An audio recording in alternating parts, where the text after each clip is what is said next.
Hello and welcome everybody to another video of Navigate AIF. In this video, I want to start with a funny story from my college days. So in my college, a lot of times the submissions used to be at 11:59 p.m. of the night. So say for example, if a submission deadline is 30th September, then you could submit a project till 11:59 p.m. of 30th September. So throughout the day, we used to all sit and we used to make the project trying to meet the deadline. Of course, that is because if you didn't make the project in time when the professor actually assigned the project to you, but a lot of times projects used to be delayed, so we used to work on the last day. And almost every time, or a lot of times, what used to happen is that the students used to request to the professor on the last day that please, we are facing some internet issues or some other issues have come up, and you please extend the deadline by a few days. And a lot of times professors used to listen. Some professors are very strict, they should not listen to us, we have to make the project in that deadline. And on the last day we used to wonder whether or not the deadline will be extended or not. Well, I really wish that SEBI officers are my professors in college, because they have released a circular and extended the deadline to give a valuation report by 1 month. And this is the second time they've done this.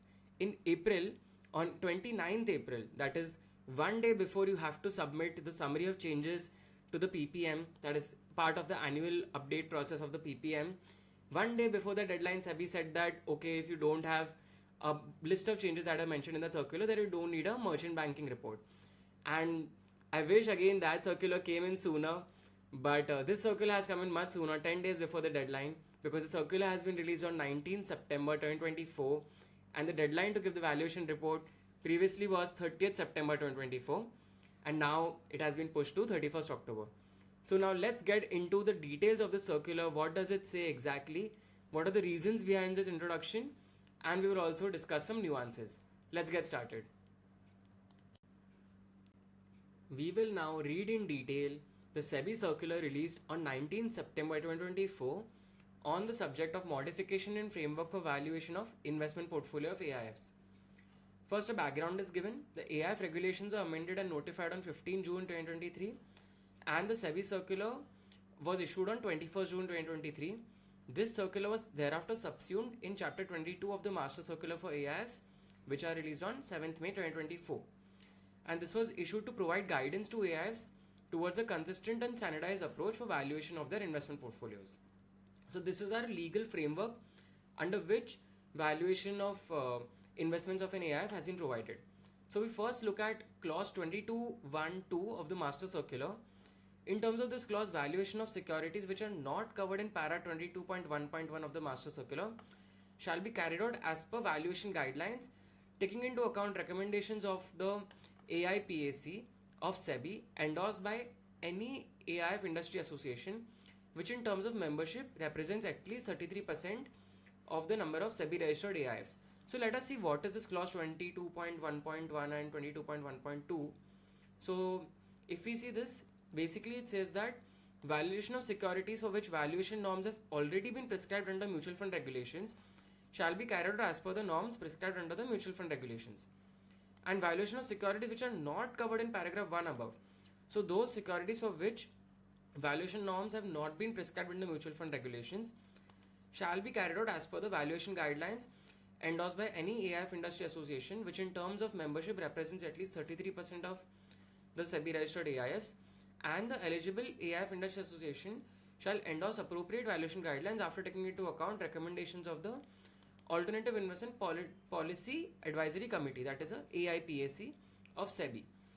And manager has to disclose these details in the PPM as per for each asset class of the scheme of the AIF. So this has been provided under the SEBI Master Circular in clause 22.1.1 and 22.1.2. So what does the new circular say? It says that in this context, an eligible AIF industry association meeting this criteria, that is at least 33% of the number of SEBI registered AIFs. This is of course the IVCA. IVCA has endorsed the IPEV guidelines, that are the International Private Equity and Venture Capital Valuation Guidelines for valuation of investment portfolio of AIFs in terms of clause 22.1.2 of the Master Circular. Subsequently, SEBI actually received representations from AIF industry highlighting issues with regard to certain aspects of the valuation framework for AIFs. In this regard, based on public comments on the consultation paper on review of certain aspects of the framework for valuation of investment portfolio of AIFs, recommendations of the Alternative Investment Policy Advisory Committee, and internal deliberations, the following has been decided. So you can actually, if you want greater detail into why SEBI has brought in this change, you can read the consultation paper that was released by SEBI. The date of this paper, I think, was in May of 2024. And in this paper, actually, SEBI has gone into each and every point that has been provided here to explain in detail why these changes have been brought in place. To give you a brief overview, what the paper says is that with respect to valuation of instruments, it says that the mutual fund guidelines, mutual funds are very different instruments than AIFs, because mutual funds have different timelines to how long they hold the instrument. They may have assets which are always on sale, whereas AIFs may hold assets to maturity. Also, there were other issues such as AIFs mostly hold private instruments where you have a different underwriting thesis which mutual fund guidelines may not cover. So the AIF industry actually sought in these in the consultation paper that for valuation of securities other than unlisted securities and listed securities which are not traded and thinly traded, for these IPEV should apply. So SEBI has actually taken this into consideration and issued this circular. So let's see what change has been made. The change is for valuation of securities other than unlisted securities and listed securities which are non-traded and thinly traded, for valuation norms which have been prescribed under the SEBI mutual fund regulations shall be carried out as per the norms prescribed under the mutual fund regulations. So basically for all securities other than these for which you already have valuation norms prescribed under the mutual fund regulations, you will use the norms under the mutual fund regulations. So what will you do for unlisted securities and listed securities which are non-traded and thinly traded? For these you will follow the IPEV guidelines. I hope that's clear. Next we see what the next point is. The valuation norms for securities which are not covered in para 2.1.1. These are securities that are already covered under the mutual fund regulations. So securities which are not covered here of the master circular have been provided in clause 22.1.2 of the master circular.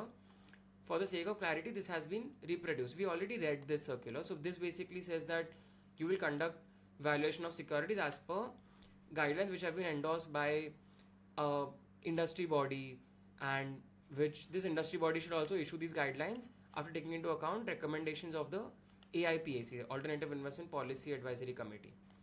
So with respect to thinly traded and non-traded securities, it is envisaged to harmonize the valuation norms across entities within SEBI's regulatory purview in a time-bound manner so as to facilitate applicability of the same for valuation of investment portfolios on or before 31st March 2025.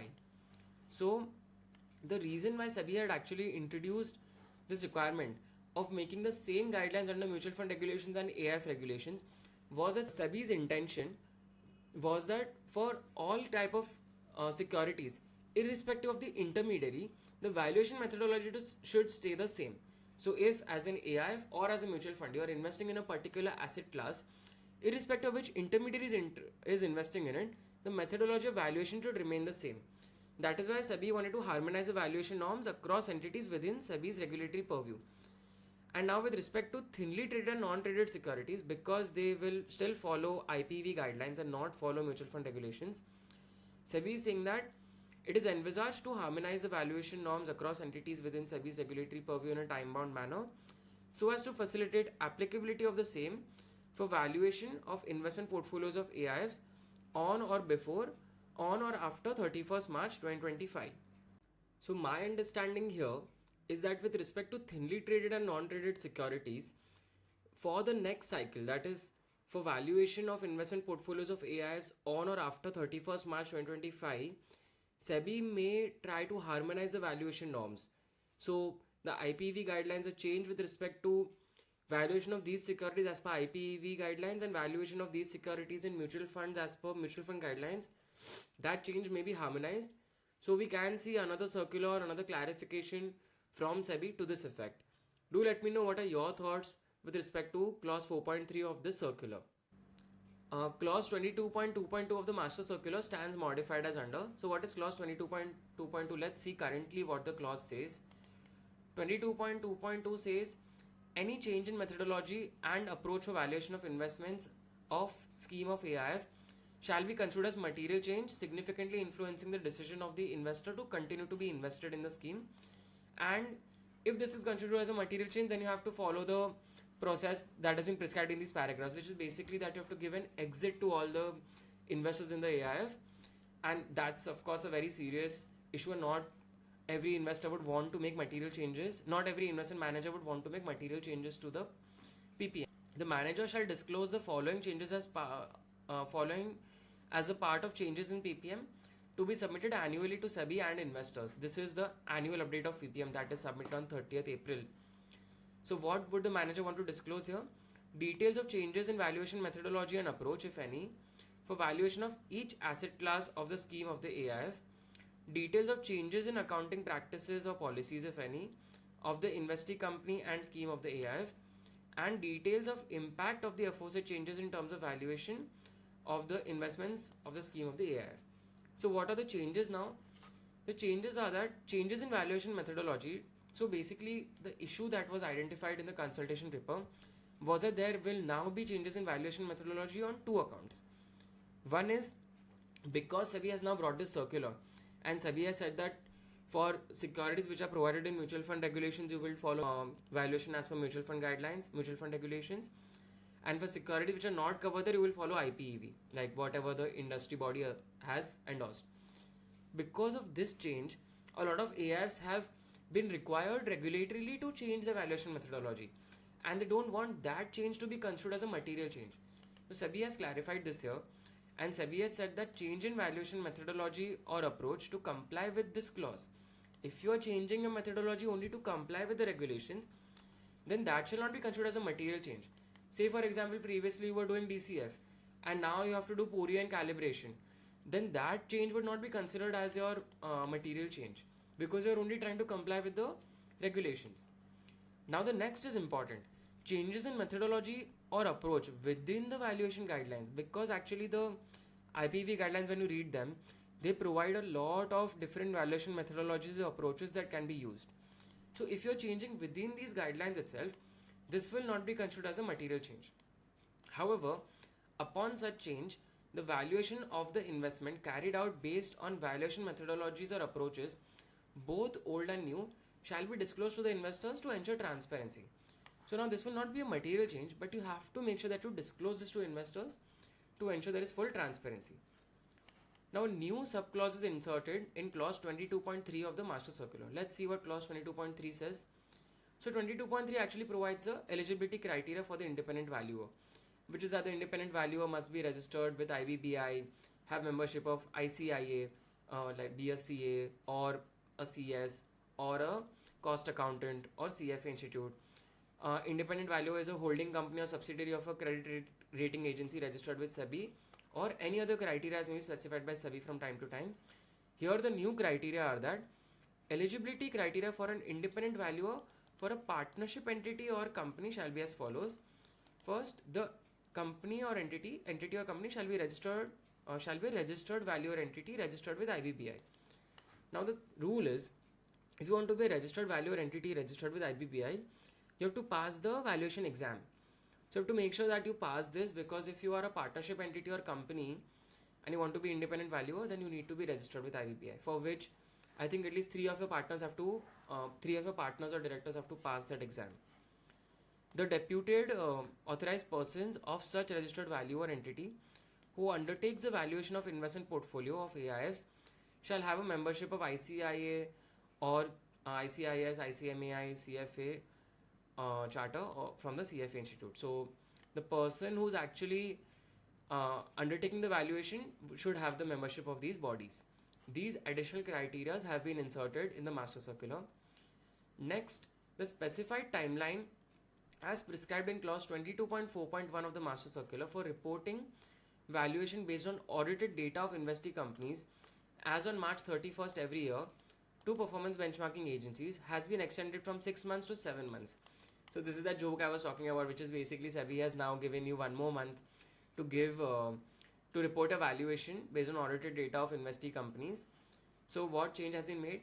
Manager of AIF shall ensure that a specific time frame for providing audited accounts by the investee company to the AIF is included as one of the terms in the subscription agreement or investment agreement with the investee company. So with your investee company in a SHA, SPA, SSA or any other agreement that are signing with the company, you have to make sure that a time frame has been provided for providing audited accounts. And this is because so as to enable the AIFs to report valuation based on audited data of investee companies as on 31st March to performance benchmarking agencies within the specified timeline of 7 months, that is by 31st October of each year. So because you have to report this data to benchmarking agencies, now you can report it by 31st October of each year, and that is why there is a 1 month additional timeline that has been given. The trustee or sponsor of AIF, as the case may be, shall ensure that the compliance test report prepared by the manager in terms of Chapter 15 of the Master Circular for AIFs includes compliance with the provisions of this circular. And the provisions of this circular shall come into force with immediate effect. So I hope in this video you have understood the nuances of this circular. If you have any questions, feel free to reach out to me. I'd be very happy to address them. And do check out my website called navigateaif.com, where I have a detailed course on the NISM Series 19C exam, and I would love to help you prepare for it, solve case studies with you, and make sure that you clear this exam. I even have an exam success guarantee. That is, if you take my course and you still fail the exam, I will refund your fees. So see you in the next video.